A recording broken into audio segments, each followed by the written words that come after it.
a very small number of criminal industrial conspirators decided to subordinate the entirety of the human population for the purpose of their sinister plans to enrich themselves while impoverishing and killing the rest of humanity. And I'm done being polite. We've long passed polite. When the words acceptable death rate become part of an industrial norm, we have lost the plot of humanity. And that's not my words.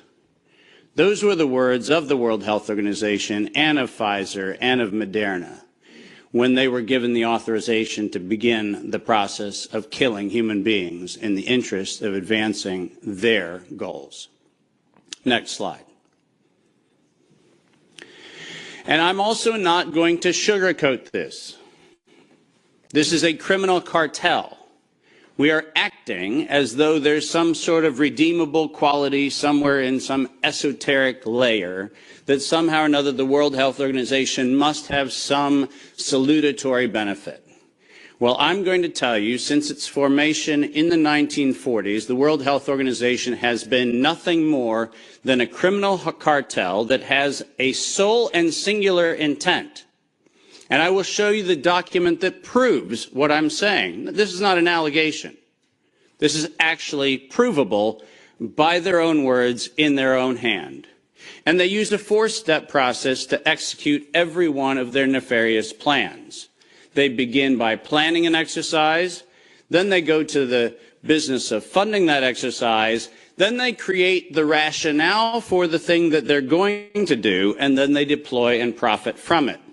And in violation of 15 U.S. Code Section 19, which for those of you listening, coincidentally started with the Clayton Act in the same year that the World Health Organization in the United States, 1913, the same year the World Health Organization's progenitors also started. So I find it fascinating that we passed the Clayton Act in 1913 and we set in motion 110 years ago the criminal conspiracy which we now call the World Health Organization.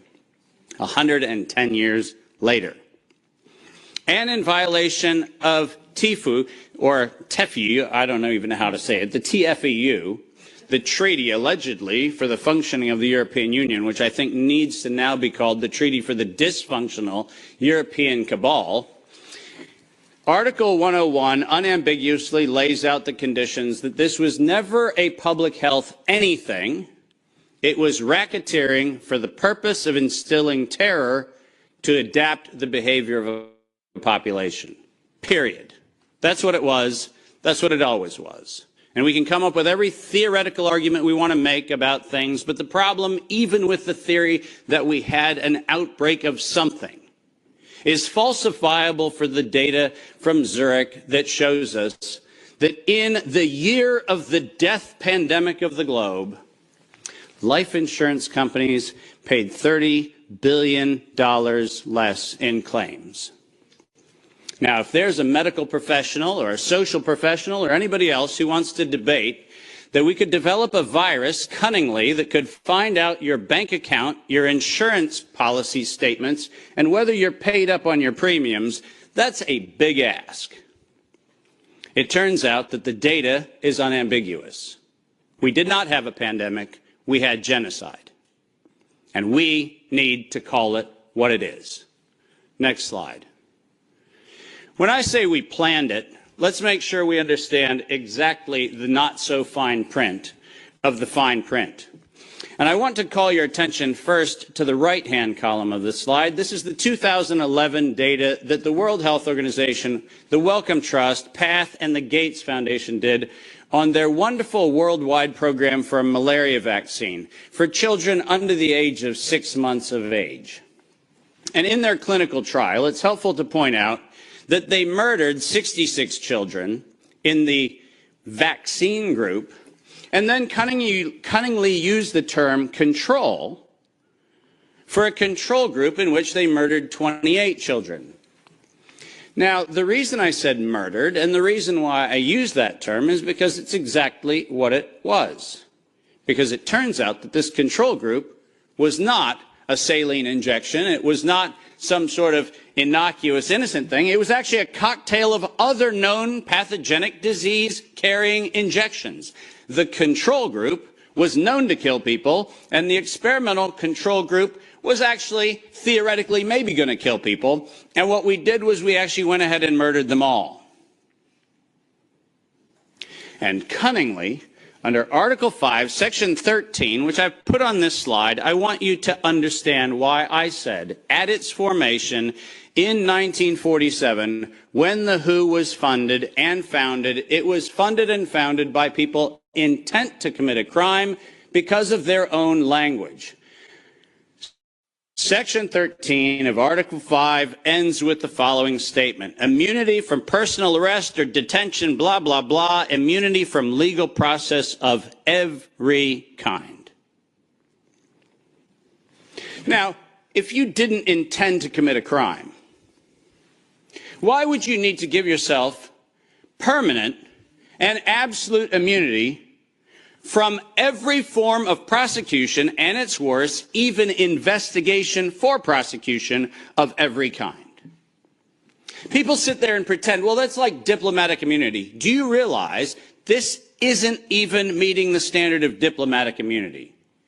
This is a criminal organization who set in motion their own law to protect themselves against crimes they knew they were going to commit. And when I say they knew they were going to commit, I mean they knew it, because their first Director General, none other than Dr. René Sand, who happened to be in the hospitality of the Germans in Dachau in 1940 earlier, in 1947, mysteriously, with the largesse of the Rockefeller Foundation, was nominated to become the first Director General of the WHO. And within 5 short years, René Sand decided to authorize the real purpose of the WHO in writing by then Director General Dr. Brock Chisholm, who advocated for population control as its primary objective. Does that sound like public health to anyone in this room? This is not public health. This is the advancement of the same genocidal program that began with the Carnegie Foundation's funding of the eugenics office at Cold Spring Labs in the United States in 1913 under the philanthropy of Andrew Carnegie. People, stop fooling yourself. We debate the leaves on the tree of what we call this pandemic thing, but we're not going to the root. This was an organized crime, racketeering entity set up to give itself first absolute immunity and then execute its plans to make sure it controls who lives, who dies, and who gets any chance at life. And if you think that I am somehow inflating numbers, let me be unambiguous. Under every treatment of tax provision, if I were to tell you that there is an 88% controlling interest of any organization, you might conclude that that actually aggregates into a controlling interest. And it turns out that if we look at the foundation donations to the World Health Organization, 88% of those come from a single organization, the Gates Foundation. That constitutes a violation of every competitivist law in Europe and every competitivist law in the United States. This is absolutely not only not an independent, charitably funded donation, but more importantly, under the tax laws on both sides of the Atlantic, this constitutes directed donations which specifically are forbidden and do not have any place anywhere in the Charter of the World Health Organization or any of the UN-affiliated organizations. When I say this is a crime, I mean it's a tax crime, a racketeering crime, a money laundering crime, and now the crime of racketeering leading to murder and global terrorism. Next slide. I told you that the second thing after they plan it is they fund it. And why don't we use the criminals' language in their own words, because it's the best way to say it. When they actually planned the release of the use of a biologically modified chimera associated with the model derived from coronavirus, they actually said the following: to sustain the funding base beyond the crisis, we need to increase the public understanding for the needful medical countermeasures, such as a pan-influenza or pan-coronavirus vaccine. Now, let me pause for just one moment and remind you that the crisis that they were speaking of was a crisis of diminishing funding. There was no health crisis. This was a crisis of their coffers were starting to run dry. That's the crisis. And let's read on. A key driver is the media, and the economics will follow the hype. We need to use that hype to our advantage to get to the real issues. Investors will respond if they see profit at the end of the process. That is officially the statement made by the conspiratorial cabal that by that time was the decade of vaccines put in motion in 2011 by the Global Preparedness Monitoring Board of the World Health Organization, and it was the funding base for Peter Daszak's partnership with the chimeric production of pathogens both in North Carolina and in Wuhan. So don't tell me that we have to do an investigation into where this came from. The criminals have admitted to it in their own words. Next slide. And now we get the fun one that no one in Congress is willing to address, which is the elephant in the room. On October the 21st, 2014, despite the multiple conversations between Senator Rand Paul and Anthony Fauci, where we've been told that Rand Paul has done everything he can to put Fauci on the ropes, he has had in his possession the letter that you see on the left. And it is the letter, conveniently on NIAID letterhead, sent to the University of North Carolina, Chapel Hill, which unambiguously states that during the gain-of-function moratorium, which, by the way, if we use the word moratorium, feels like that means you're supposed to stop. Why don't we go ahead and look at two pieces of this letter? First, the second bullet under Project One, which, by the way, was not part of the original grant. This was to look at the novel functions of the virus pathogenesis in vivo. You know what that means? In living systems. The grant was supposed to be clinical simulations and models, but this grant was modified with this letter to say we were going to authorize gain-of-function research during the moratorium in living systems. And then we love the last paragraph of this letter, which conveniently says, as your grant is currently funded, this pause is voluntary. How many times have you met a voluntary moratorium? And the best part about it is that if we look at the very last line, or continue to conduct the applicable gain-of-function research until the end of the currently active budget period. But here comes the problem. You know who is supplying the budget? An indefinite term, unlimited amount contract from DARPA and from NIH. Isn't it convenient to have a perpetually funded project that needs to stop when the money runs out, when you find out that there is no point where the money runs out because there is no end to the thing that has no end? And lest you think that I'm making an allegation, which I'm not, I'm making an accusation. Let's be clear. And there's a big difference. I'm not alleging anything. They actually went to the trouble of telling us that it was going to be the Wuhan virus that was going to get us. As you see on the right-hand side of the screen, published in 2016, March 14th of 2016, the SARS-like Wuhan Institute of Virology Virus 1, and I quote, is poised for human emergence. Does that sound like we're just surprised that something in Wuhan went a little haywire in December of 2019? Or does it feel like we were told, look at Wuhan, and look at coronavirus, and look at what we've been doing to manipulate coronavirus in Wuhan and at the University of North Carolina, Chapel Hill, and lo and behold, we're going to go ahead and tell you that we're ready to release it in 2016. Next slide. We're almost done. And then they created it. Now, all of you know that I am criticized globally for my use of the term biological warfare. I do that because I am credentialed to do that. I happen to be, for the United States government, in the early part of the 2000s and the latter part of the 90s, a person who was sent around the world to look at the proliferation of biological and chemical weapons. I'm acutely familiar with the definition of what a biological warfare agent is in the 18 U.S. Code, the criminal code of violations of biological and chemical weapons. And so my assessment is, in fact, professional and right. And the reason for that is I'm the one credentialed to make that determination for the United States government for many years. That's why I say it. But let's pretend for the moment that I'm just a nut job.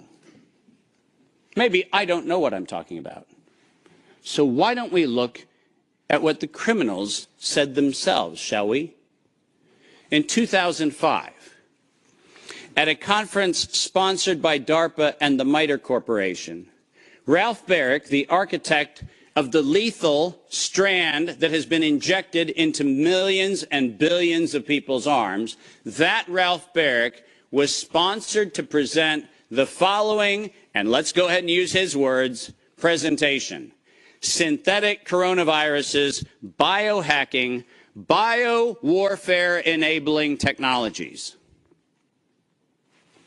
Does that sound like a public health distribution program? Does that sound like something that is accidentally misinterpreted to mean something else?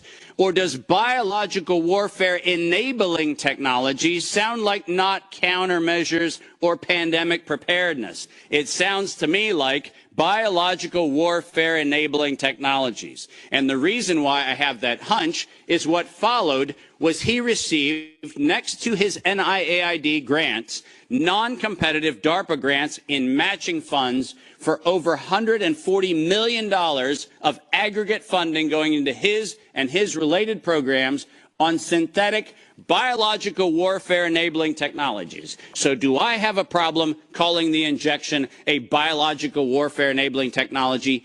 Absolutely not, because that's what they called it. And we know that they knew they called it that on September 18th, 2019. Because on September 18th, 2019, the racketeering, co-conspiring cabal of interlocking directorates, also known as the World Health Organization, said that they were going to conduct an experience for the world that was going to be a rapidly spreading pandemic due to a lethal respiratory pathogen. The lethality in that statement is the problem. They didn't say we're going to maybe get a little bit of sniffles going around. They said we were going to actually have the promulgation of a deadly agent. And the stated reason, in September 2020, the progress indicator is that the world would accept a universal vaccine. Not, we'll look at other options of treatment. Not, we'll have a look at what might be early intervention, as Dr. McCullough has so clearly advocated for in many, many, many instances. Not that. We stated on September 18th, 2019, we were intending to kill. And we were intending to kill to create the fear that would drive people to accept something that without coercion, no one would have accepted. And that's published by the criminal racketeers. Next slide, and there's only 2 to go if you're following. Deploy and profit from it. We were told investors will respond if they see profit at the end of the process, and lo and behold, guess what they saw? Profit at the end of the process. 2022, $100 billion for Pfizer of public funds. Moderna, after lying to the Congress in October of 2020 when they were asked to actually verify whether NIAID was promoting an injection that would enrich NIAID, where Anthony Fauci and the entire team at NIH said that they had no financial interest in their recommendation, They receive a back payment royalty of $400 million for the first payment of the royalty. $400 million. More than any Institute of Health has ever received in a single payment for a single invention in the history of American medical research. And lo and behold, what do we receive after that? A request from the World Health Organization to expand its budget by 11% to make sure that the people who profited from it donate to it. And guess what they just did? They laundered the money right back. That's what they did. Next, and now you get the final slide. This is not a public health crime. This is actually not a constitutional crime. This is a criminal act done by a criminal institution established to enable criminal behavior since its foundation in 1947. That is what this is. And we should not be debating the merits of democracy or liberty or anything else, as irrational as that would be if we stood at a bank robbery and debated the merits of printing dollar bills. The problem is not the dollar bills, it's the bank robber. And the problem here is not health, and it's not public health, and it's not the suppression of information and the suppression of dissident views and the absolute unconscionable treatment of physicians around the world and academicians around the world who spoke out against this. That's not the crime. The crime is that we had criminal racketeers who conspired and developed a, quote, emergency.